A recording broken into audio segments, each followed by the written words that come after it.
Good morning guys. Dito tayo sa may Lapu-Lapu Highway.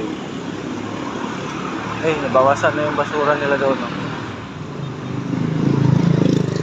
Kalookan yan dyan eh. Parang kalookan yan dyan. Doon sa likuran natin, yung malabon, marami pang basura.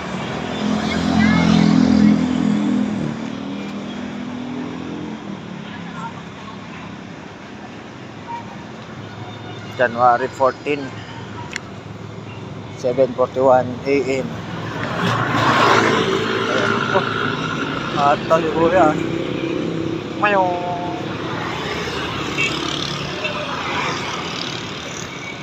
sa mga katulad kong driver, ingat-ingat sa pagmamaneho. Huwag magmadali. Ang nagmamadali, nagkakamali.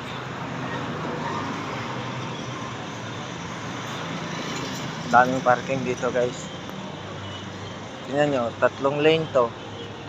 Isa na lang kasi may parking. Sa dalawat kalahati lang pala. 2 kalahati na lane. Daming parking. Pero hindi naman ito mabuhay kaya siguro hindi naano yung parada dito. Mabuhay lane lang sila. Ginagawa pang car wash yung gilid. Kaya nagkaka-traffic sa Maynila kasi pag nagbukas ka